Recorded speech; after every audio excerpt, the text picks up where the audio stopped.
Well, hello. Oh, Uh, hi. How are you happy, today?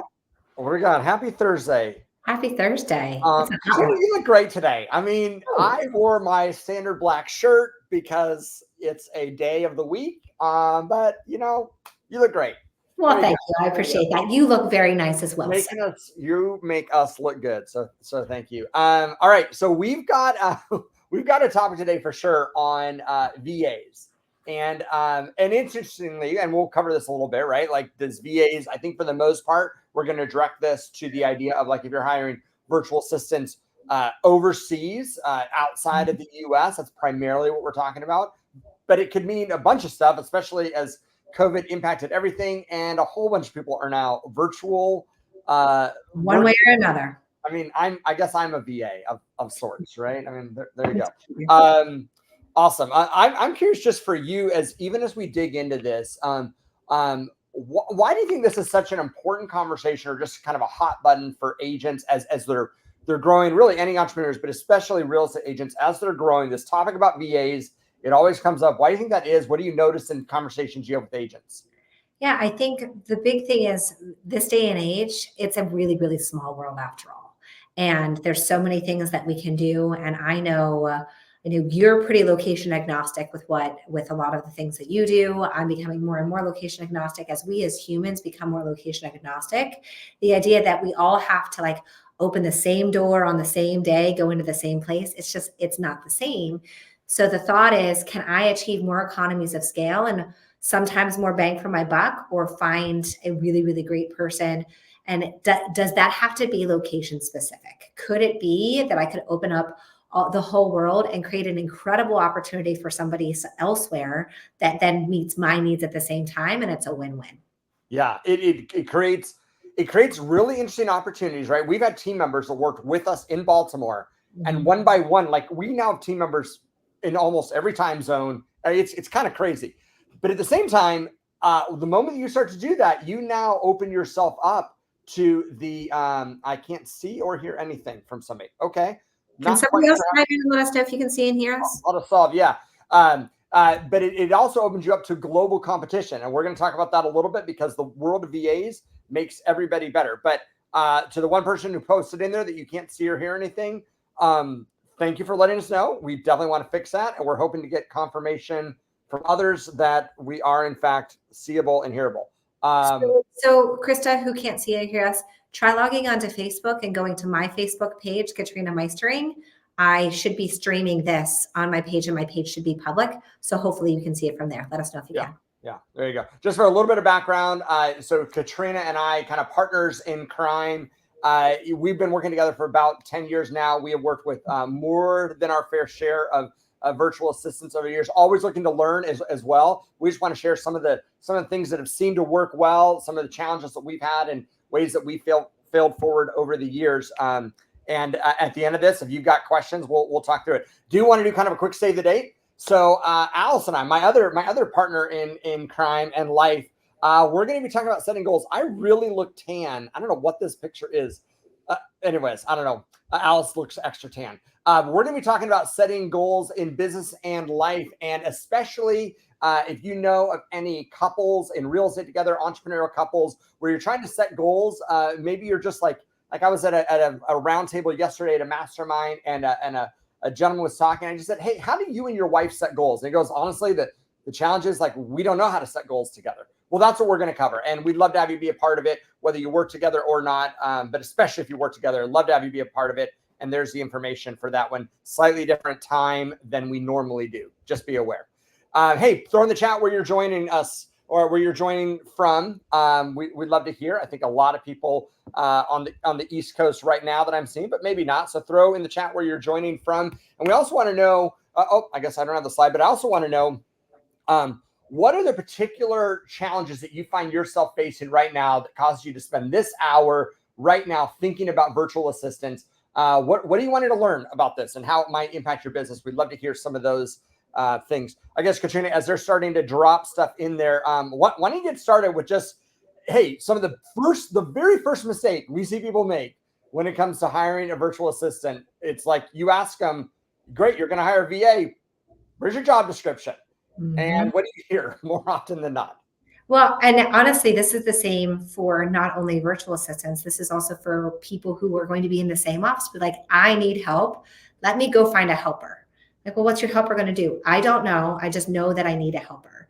And that's a challenge because no matter what industry you're in, there's so many different facets to it. And for you to say, come in and help me, that person doesn't know what they're doing. They don't know that unless you're hiring somebody. And if you go back to the webinar that Seth and I did about hiring talent, unless you're hiring proven talent that has done the exact same job that you're hiring them for previously, they're not going to have any idea what they're doing either. So really you want to know when you think about the job, what's the most important things for them to do?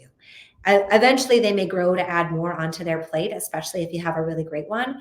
But starting in the first 30 days, what are they going to learn how to do in those first 30 days to really take things off of your plate?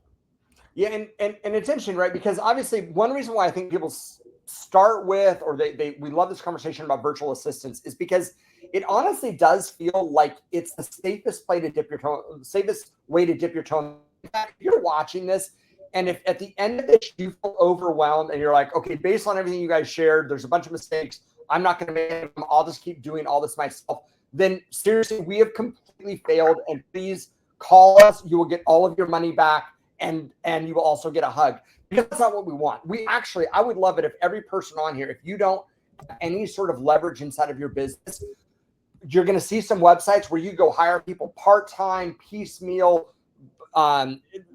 just start somewhere. We want you to fail your way. It's the only way that you'll learn. And it's true that you really want to take off is you need to know, like, what are going to be the main things that this person does. But that's honestly not how any of us actually start when we go to hire somebody, because we're not thinking about what we want them to do. We're thinking about what we don't want to do. Okay. So even more important than figuring out their top 20% first is going to be looking at what you don't want to do. So here's kind of a way to do this. And you might have seen this before if you've watched Katrina and I teach on this. Just if you have a blank piece of paper, you could do this on a napkin. It's literally you draw two lines, a vertical axis, a horizontal axis, and a vertical axis. And you just imagine that from the bottom to the top is sort of the relative value of something, right? Like very menial tasks, which we all do, up to very important tasks. If you're in real estate, negotiating a contract is up top, right? Like that is a high level task. The cost of making a mistake is high. Now, dragging signatures onto that contract of where somebody signs before it goes out, that's a lower level task. That's why we do it when we're tired, or we do it when we're watching a TV show or anything else, right? These are more menial. But on the right side of this is that green battery. Like this is the stuff that gives you energy. It's like, I love this stuff. I'm wired for it. And on the red side is this stuff drains my energy. I hate all of this. So what I know that Katrina and I, every time that we feel drained, stuck in anything that we're doing, we take out a blank piece of paper and we first just start to write out everything in the top right quadrant. What do I love doing that I think is the best use of my time? Okay. And the more the clarity that you can get up there, you focus on it. The next quadrant that we focus on is what is in the bottom left quadrant, right? Now, Katrina, you're talking with agents. If you were doing this exercise with kind of the average agent that might be watching this, what are the things that you hear often that is the bottom left quadrant for agents that you're like, okay, now let's talk about a VA? Yeah, no, anything that you could put onto, and we'll talk a little bit about training, but anything that is the same thing over and over and over again. So let's say, for example, your listings. You can put together a very clear system and structure for how the listing goes into the MLS. What's the confirmation email that comes out? What happens? How does the sign get ordered up? There's a whole set of things that happen pretty much the same way over and over and over again. Those are generally things that are in that bottom left quadrant. Now, they might be in the bottom right quadrant. You might love going in and putting it into the MLS. You might absolutely adore. Some people like to take their own photos. That's one of my biggest things. You might adore some of these things. It doesn't actually matter to me if it's on the bottom or the left, except that on the bottom left, that's what you're going to leverage first. The bottom right, you're either going to leverage or you're going to admit that it's your hobby. That for me, it used to be that spreadsheets were above the line for me. And now, unfortunately, they're in the bottom right. It's my hobby. I love to make a nice spreadsheet, but I could pay somebody else to do it a lower dollar than what my dollar per hour figures out to be.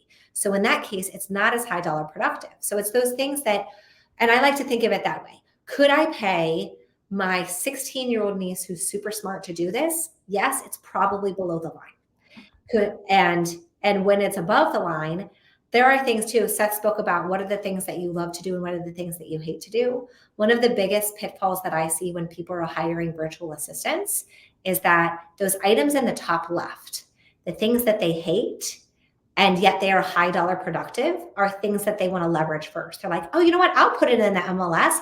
I really need somebody to lead generate for me.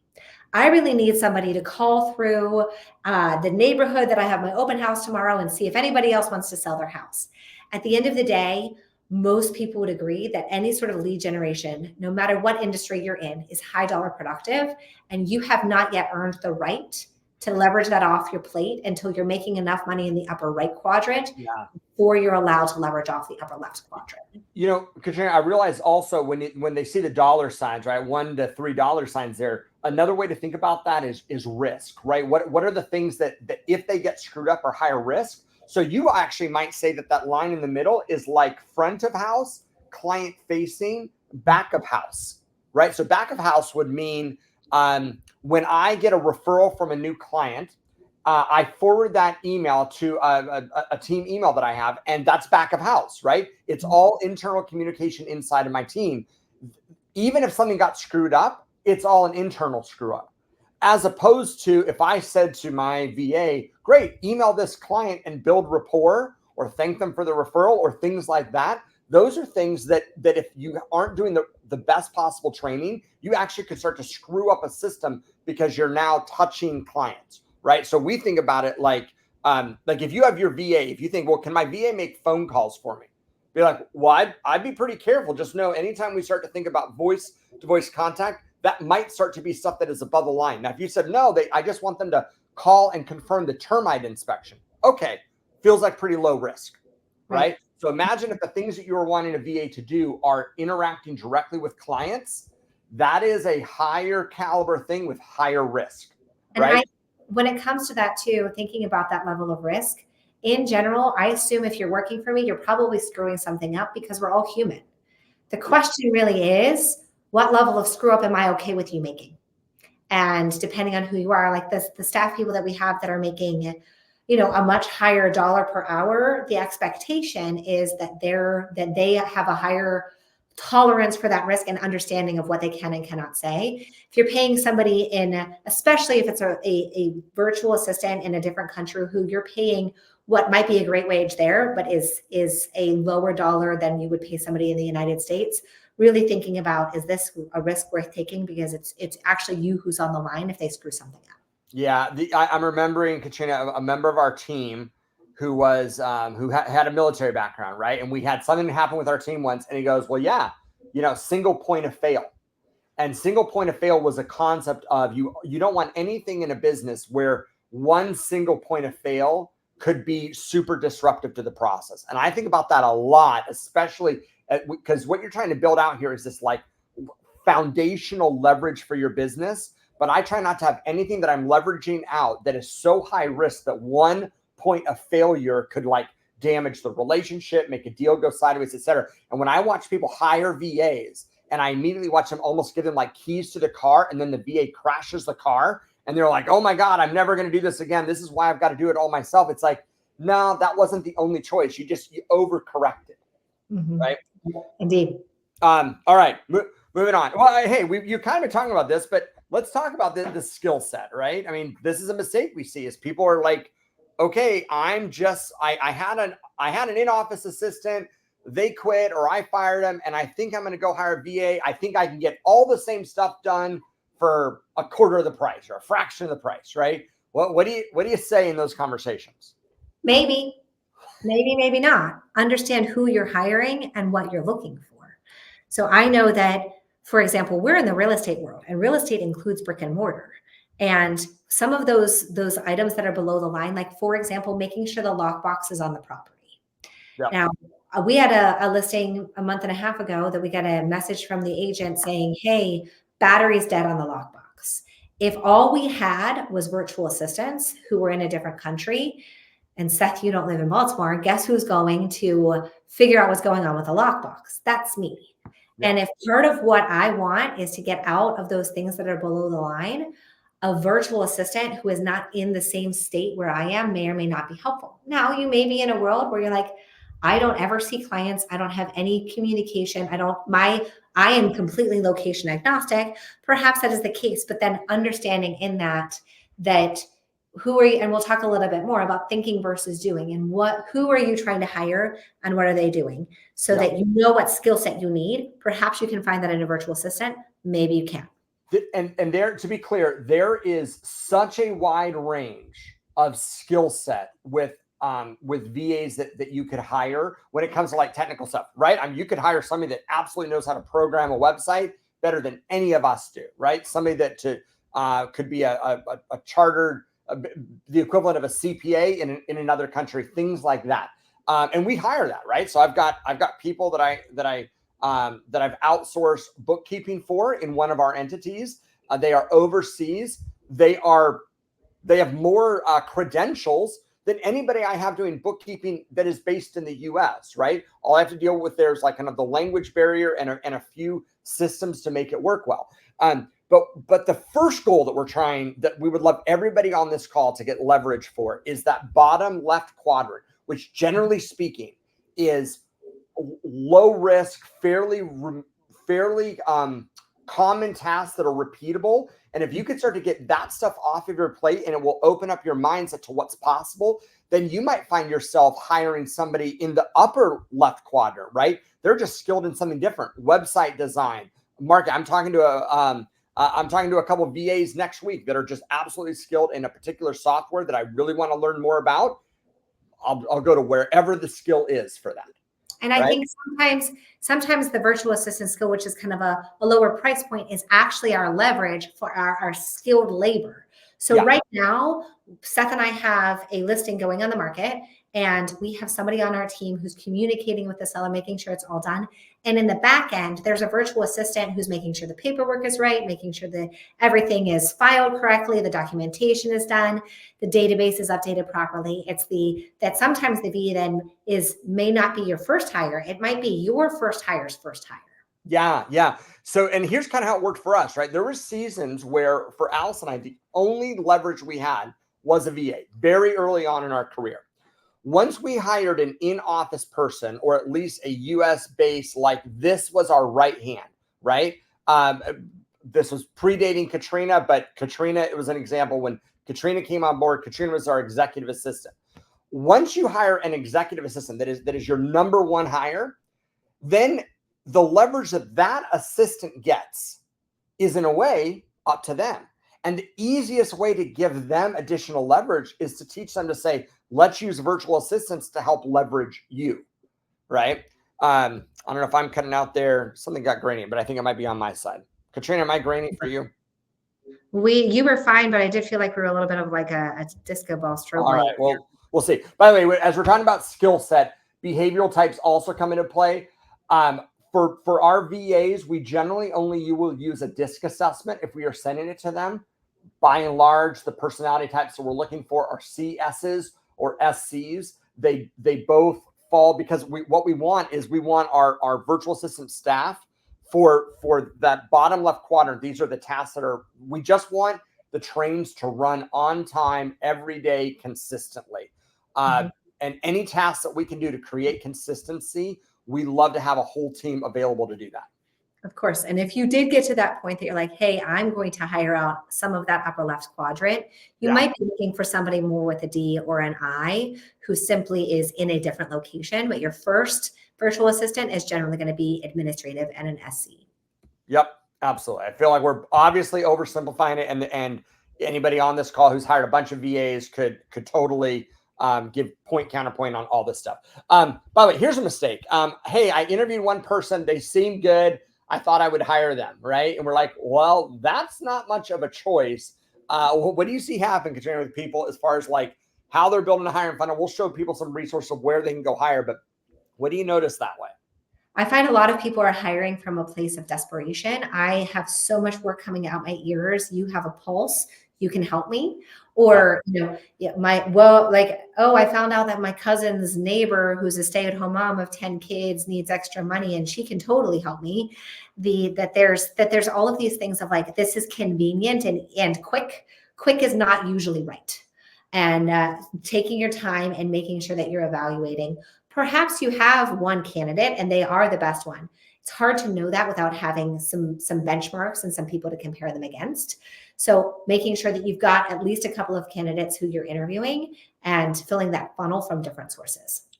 I would say if you're watching this and you're thinking about hiring somebody, all you need to do is ask somebody in your life, am I more the type of person that is ready, fire, aim? Or am I the type of person that is aim, recheck it again, reload, and then maybe aim some more before I fire? If you know what your tendency is, right? I am more of that latter one, by the way.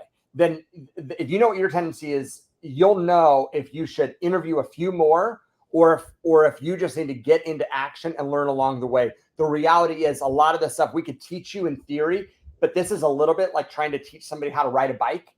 We all learn best by doing. And we just want to give you enough insight that you don't, you learn from our mistakes. Put it that way. And you're going to make mistakes. You're going to screw it up. I think going into this thinking, I've got to hire somebody who's going to be with me for the rest of my career and be perfect. That's setting yourself up for failure. The truth is, if you find somebody who's fantastic, maybe they'll be with you for a while. Maybe they'll leave for a variety of reasons that you will learn from it as you go. Yeah. So grab some of these resources. These are some of the places that we have hired in the past that we've used. You can't really necessarily make it out, but on the bottom right there, my Outdesk. The Rockstar VAs, I know some folks that have hired from there. Cyberbacker is big in the real estate space. And then shout out to Cyberbacker. If you do want a Cyberbacker, we have friends who actually work closely with Cyberbacker. So happy to make a connection there. I think the key is that this creates a middleman. This is the headhunter for you. Yeah. These organizations are headhunters for virtual assistants. You're going to pay something like a placement fee, right? Because they are doing the work that you didn't do of getting the funnel, and they're going to narrow it down for you. Correct. And some of them, there's continued accountability, benefits. So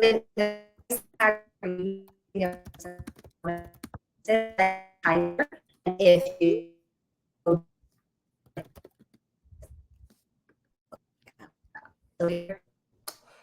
Katrina, I think I'm cutting out. Why don't you keep going? I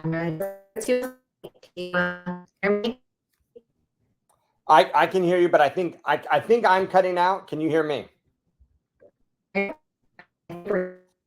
All right, Katrina's breaking up. I'm told Katrina's breaking up, not me. Is that confirmed? Are we confirmed that I'm not the problem for once? Thank God I'm not the problem. When Katrina figures out her stuff in life. So tell me if I'm breaking up. Otherwise, I'll keep going and she'll catch back up with us here. So here's some other places that we go. Fiverr, 99 Designs, Upwork. Okay, so those are all in a way like location agnostic. And then I'll give you virtualstaff.ph and Workana. I actually think I'm okay, hon. Apparently it was Katrina, but we'll plug it in anyways. Seth is not the problem this time. Thank you. My gosh, the only time, and I would like that on record. Okay, so Virtual Staff PH, that is a job posting board in the Philippines. Okay, that's a job posting board in the Philippines. And then Workana is a job posting board in Central America. So those are specific that way. We'll see if Katrina pops back in here in a second. And then we've hired people from all of these. So we've done stuff for logo or marketing stuff inside of 99 Designs. We've used Fiverr. My daughter wrote her book, Getting VAs from Fiverr, which was awesome. We've used Upwork. In fact, that's where right now I get the, I use Upwork right now for bookkeeping services. That's the main one that I'm using on there. And then I put a few others in here that we've heard of that we have not used, but friends of ours have. And so giving you those as some resources. All right. I see Katrina going in to find another room here and that helps. We'll see if that helps. You've got Wi-Fi issues apparently. So here's the next mistake. And Katrina, we'll kind of wait for you to get a little less grainy, hopefully. And we'll keep going. But the next mistake is this, not training your VA well. So when we hire a VA, what all of us intuitively want to do is just to give them this whole random list of things to do and hope that they will read our mind. And it's terrible. It does not work. And so the tools that we've found most helpful is using video and AI resources for training. Katrina, I'll show these, but let me know if you can hear us. I can hear you, but I don't know if you can hear me. Well, I can hear you right now, so go ahead and talk. I think your video is a little grainy for a second, but go ahead and share related to Loom or QuickTime, how you use these things. And if you start chopping in and out, I'll take over. So this is where when you're training someone, creating a video or an SOP, aka standard operating procedure of some kind, so that you don't have to be the only source of the information is super helpful. So for me, if I'm going to teach somebody how to do something, I may jump on the computer and show them sitting next to me or on Zoom and share my screen, but I'm going to record it. That way I can send it to them. They can go practice on it later. They can review it. And then the cool thing about Scribe is that it then takes that when you're using that AI tool, it takes it and creates a step-by-step standard operating procedure. So now with this is something I gave them to do that they don't have to do again for 90 days. 90 days from now when it comes up, I say, go watch that video. So I don't have to teach them again and again. Yeah, it's so good. I mean, if I think about 5 years ago, Katrina, right, you would record videos on QuickTime. And then you would take a Google Doc and you would do screen capture of all of that. What it probably took you an hour to do in Google Docs with screen, image capture and then typing stuff below it, Scribe can do almost as fast as you can type through it. Guys, if you have not looked at Scribe, I think it's scribe.how. Maybe Mandy, throw that in the chat if we got that right, but I think it's scribe.how. It's unbelievable how fast that works. And this is an example of AI becoming your friend. But Loom you've started using Loom now a lot, right? Like Loom is somebody has a question. Loom, guys, the phrase to understand with Loom is asynchronous communication. You get to asynchronous simply means we are not talking at the same time. Right now, if you're watching us live, that's synchronous communication, right? You watch a video later, asynchronous. And the way that you can use asynchronous communication is that you get to record it once. They get to watch it as many times as they need to.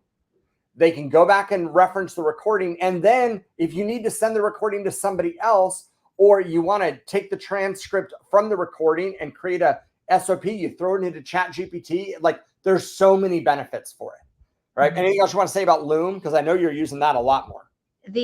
For me, Loom and QuickTime are a lot the same, as it's just literally capturing your screen and being able to share it later. Yeah.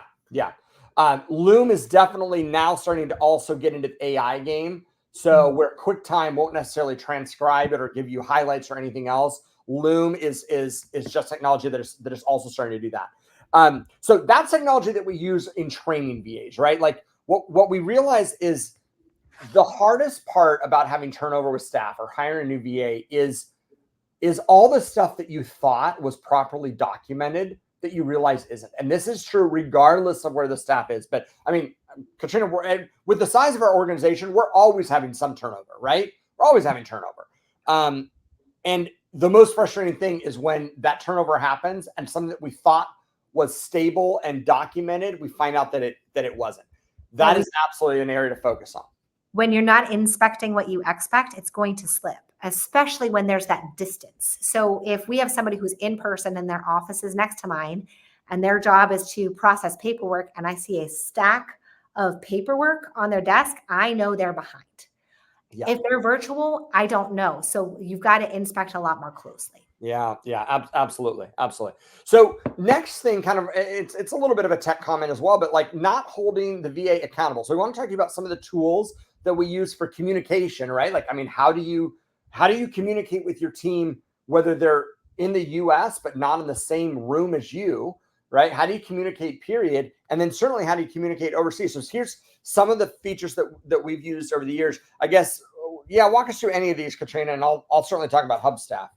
So, I mean, obviously, Google Voice, Ring Central, those are, you may or may not be familiar with those. There's a whole bunch of them. This is the idea of you're all getting on the same phone platform that's still virtual. I mean, Yeah. I use Google Voice. We all have having that as an option for especially for those who are overseas, so you don't have to go through an expensive process of figuring that out.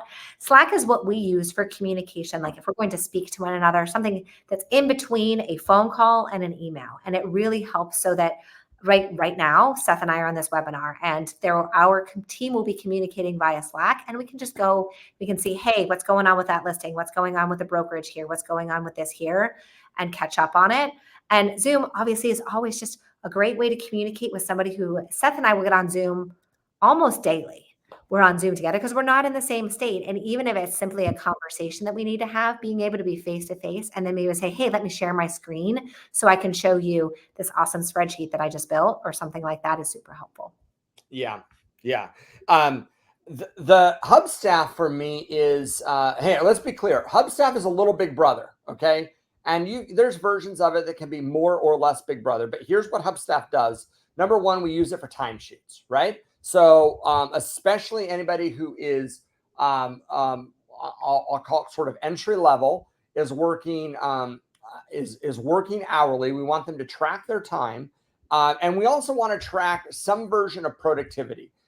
There have been seasons in the past, I'm just going back several years, where literally we would just have our VA on, God, what was that? Go to my PC. There'd just be a computer in our office that we'd just be watching our VA work all day long, right?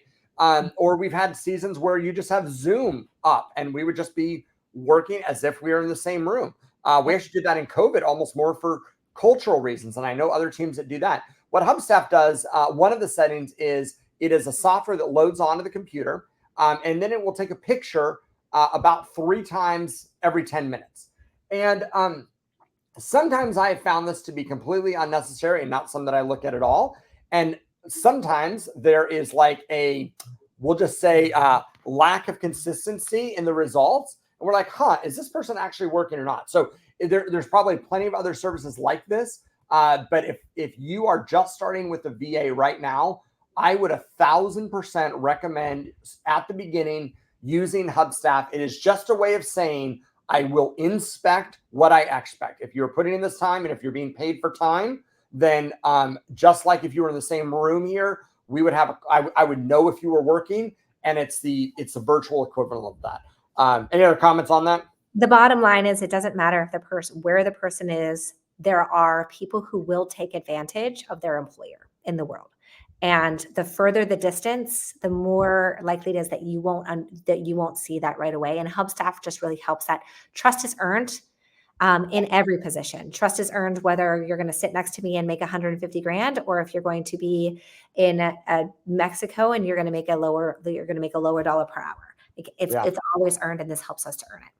Yep, absolutely. Okay, so we're also about accountability around checklists, and you are the queen of checklists. So just like if you're just explaining how checklists, as simple of a phrase that is, how do you use that when you're teaching sort of some of these below the line tasks? Yeah. So in general, there's a checklist for everything. Let's say go to bed. Your go to bed, you could create a checklist for, check the AC unit, make sure the door is locked, turn off the lights, brush your teeth, put on your pajamas. Like there is a clear process for what you do in everything. And if you step back long enough, you can usually document that process. And what often happens is people will say, well, the task is go to bed. And then the lights are still on and the doors are unlocked and they didn't brush their teeth. You're like, well, I told you to go to bed. Well, the challenge is you didn't tell them properly how to do it with a really robust checklist. So that's a silly example for something that on the job, making sure if you say, I want you to process the paperwork, what does that mean?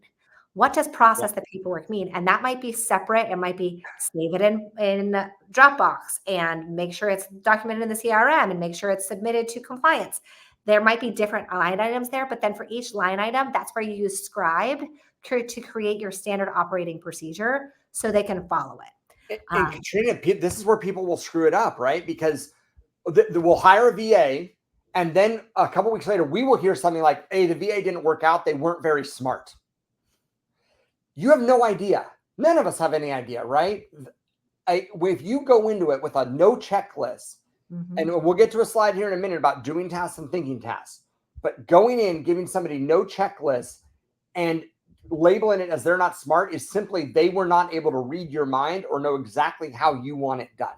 Right. And it's rough. And if you don't have the checklist yet, don't worry. That's part of what you can do when they first start. So you sit down with them and you say, hey, we're going to go through processing paperwork. I don't have this documented. So what I want you to do is I want you to put out a pad and paper, and I want you to write down every single thing that I do. And after that, put it in a Google Doc, send it to me, and then I'll review it. I might say, oh, I forgot to do this one thing, add that in there. Now you have your checklist. You don't have your SOPs yet. At least you have the checklist. You don't have to create it. You have to facilitate the creation of it.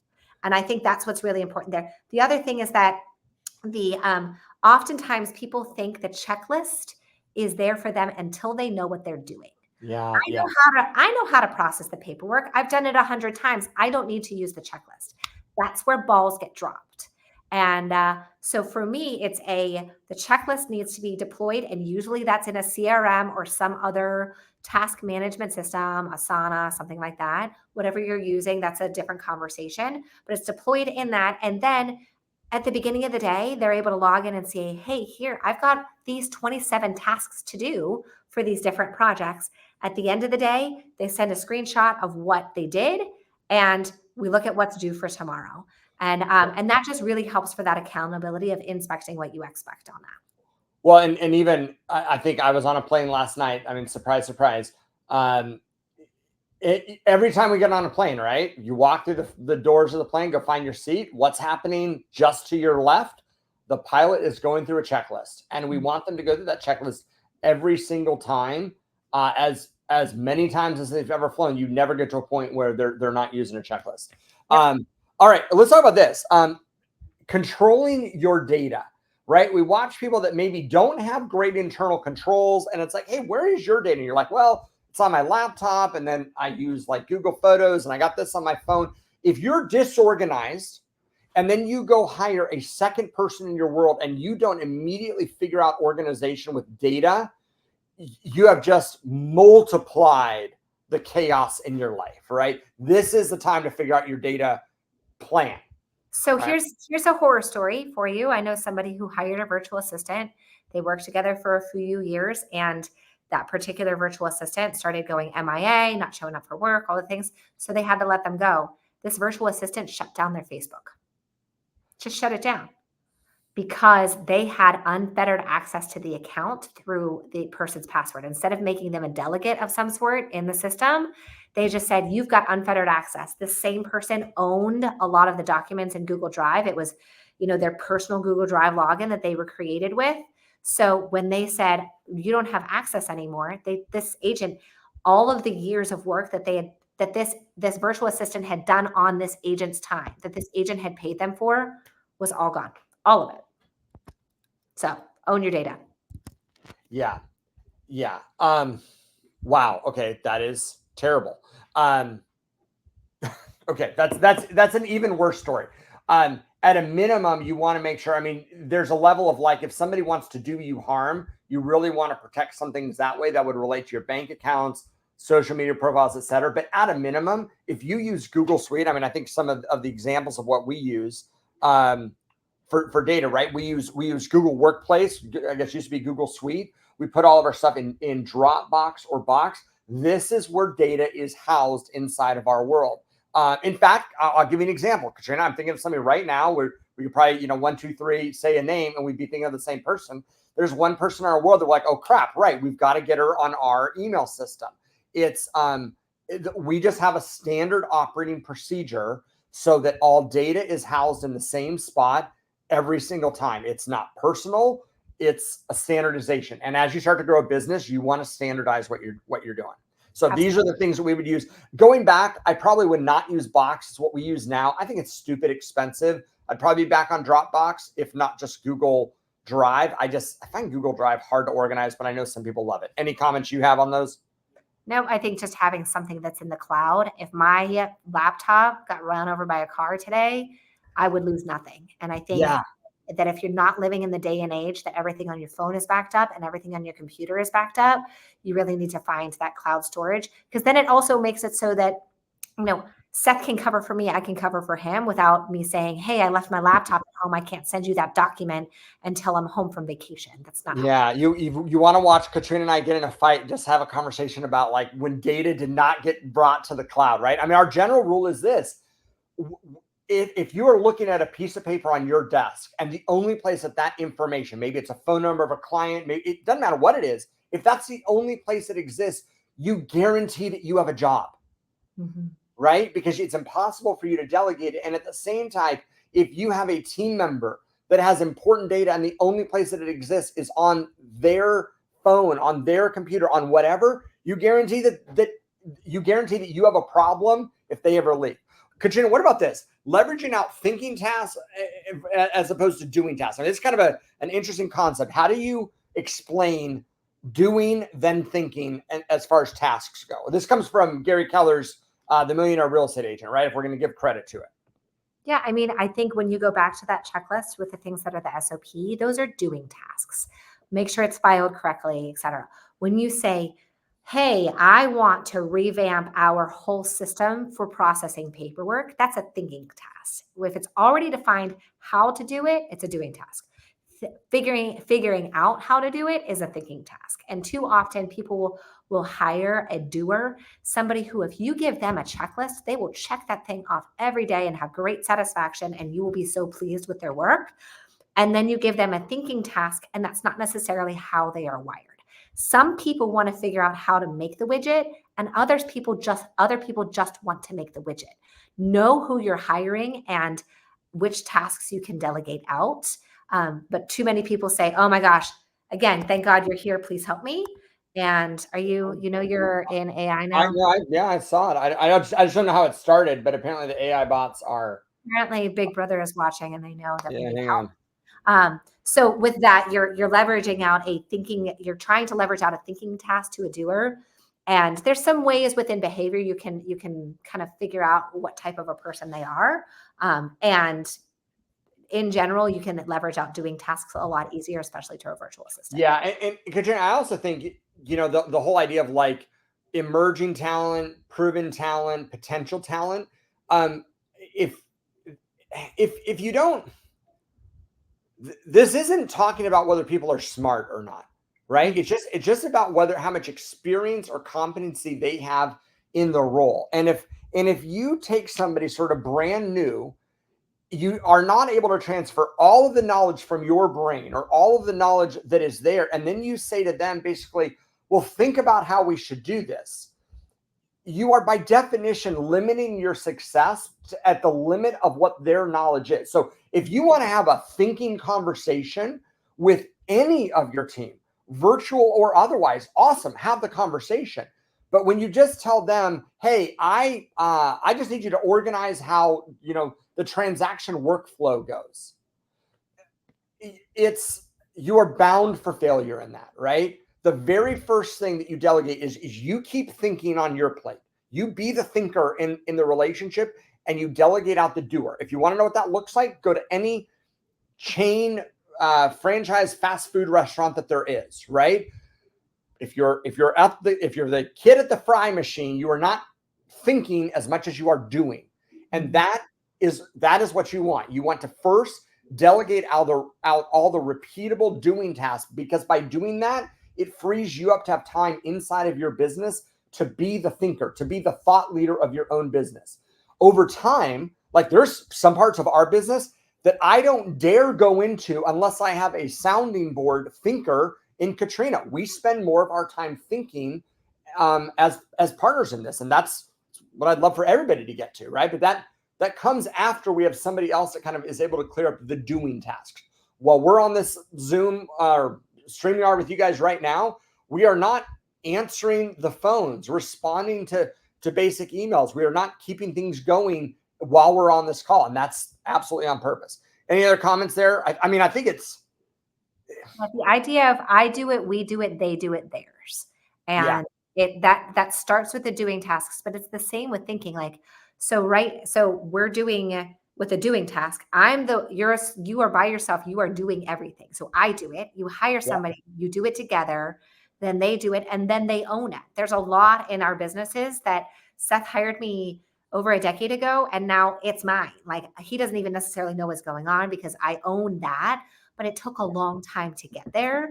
But that started with the first thing I did my first day was put a listing on the market in the MLS. It was a doing task. It wasn't like he said, figure out how to grow our business on the first day. It was a let's get you into the doing, and then over time grow into the thinking pieces. Yeah. Yeah. If you have had a bad experience with a hire, it is and you would say something like they weren't smart, they couldn't read my mind. I think you probably delegated a thinking task too quickly. All right. Next, be willing to fire fast. And actually, I mean, I'm probably talking to myself more than anybody here, but it's like you've got to be clear on when this isn't working out instead of just complaining about it for a long time. Now, Katrina, I don't know. Do you think people tend to fire too quickly? How do you know when it's the right time? Um, if you're talking to an agent, they're complaining about their current VA. So the first thing I always suggest if they're a VA or they're in person is let's take a look in the mirror and see where my DNA is in this situation. Did I give them proper checklists? Have I given them training? Have I given them the accountability that's necessary to hit the goals that we have? And often the answer is no. The answer is I hired this person and said, oh, thank God, please help. And then I walked away and let Yeah. them figure it out on their own. And that's on me, not on them. And there's been multiple times that I, as a leader, have said, all right, let's sit down, let's work on those checklists, let's work on those systems. And once we have, they're crazy successful. So the first thing is look in the mirror and make sure it's not you.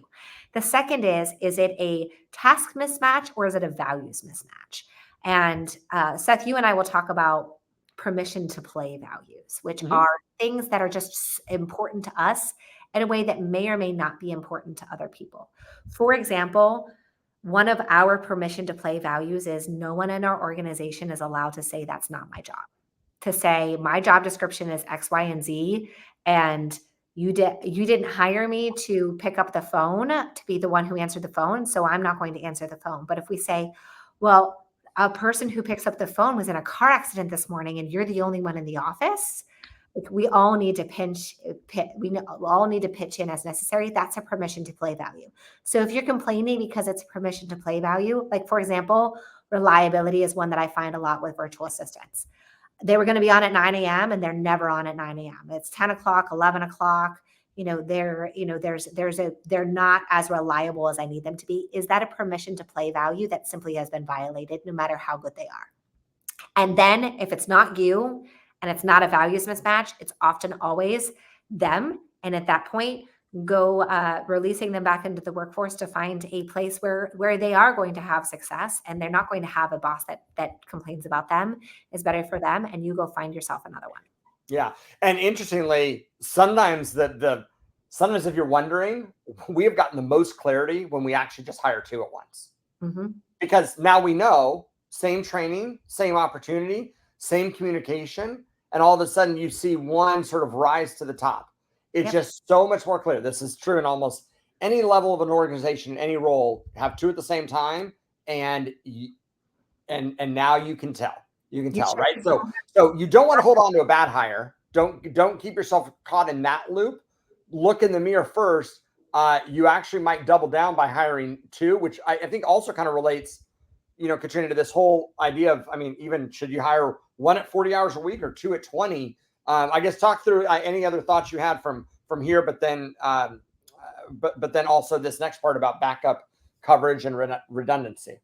Yeah, no, I think that this really leads right into that is the idea that often virtual assistants are folks who might be moonlighting and they might have a regular job. So having 40 hours a week may be too much. And I am actually of the mindset that if this person is going to be in person, 20 hours plus 20 hours is actually less than 40 because of if they are in person, you've got, jumping in all of that. But having somebody who's a virtual assistant, having two people who have 20 hours instead of one that has 40, it allows you to have that backup coverage. Somebody goes on vacation, the other one can cover for them. B, if one of them is fantastic and one of them is just really terrible, you can easily let the other one go, knowing you're not giving up all of your coverage. And the cream will really rise to the top with that.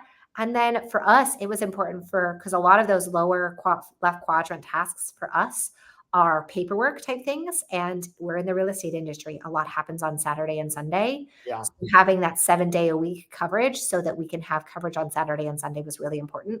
One person should not be working 7 days. Yeah. Yeah, absolutely. And it also, I mean, we've loved, as we've sort of been able to add to our virtual assistant team. Now all of a sudden, you mentioned like the cream rises to the top.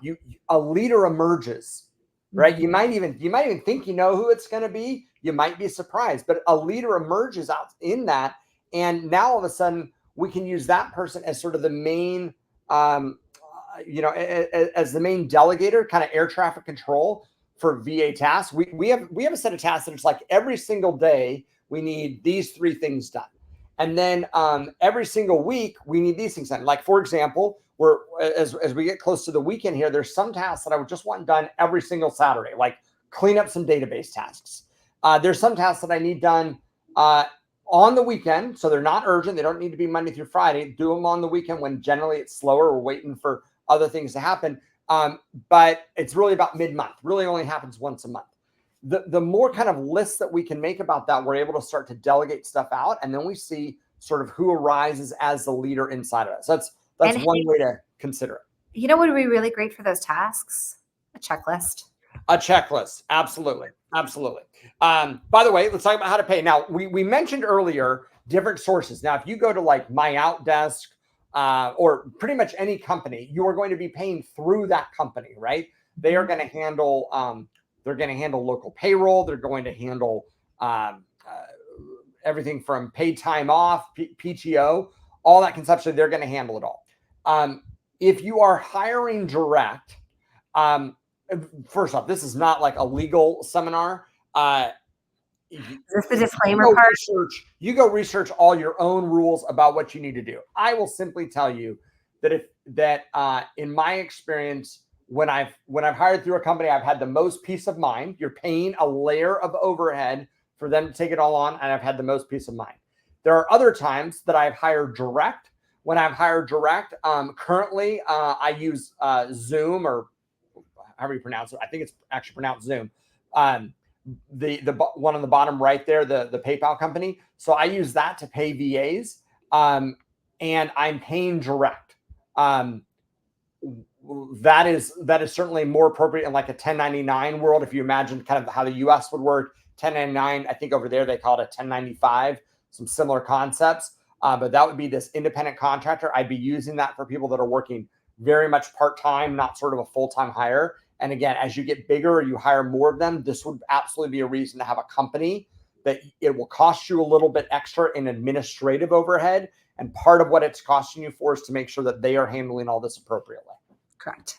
Yep. But if you're doing it yourself, these are some that you might want to consider. Okay, I think that's. We'll pause there and see if there's any questions. If you guys have any questions, throw them in the chat. Happy to talk through them. Again, the goal on this is sort of this overview of if you have had a VA in the past and it has not worked out well. I wonder, are there any of these sort of mistakes or rules that maybe you violated over time? You're like, yep, I didn't have a job description, or I picked the very first person that came my way, or whatever. I'd really love to hear like what are the things, the mistakes that you violated.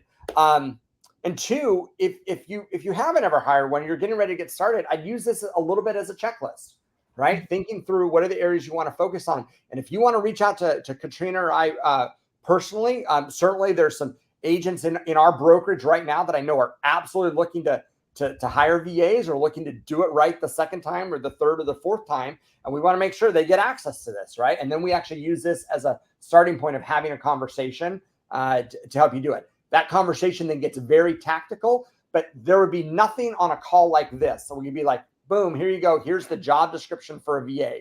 The reality is that will be as unique as everybody's business is. But the way to think about it is that chart, right? What is the most important stuff that only you can do? And then what are the things would be the first things furthest away from your unique ability that you could outsource to somebody else? There's the mastermind I was at yesterday. One of the questions they do is they just say, what have you outsourced in the last week? Or what have you leveraged down in the last week?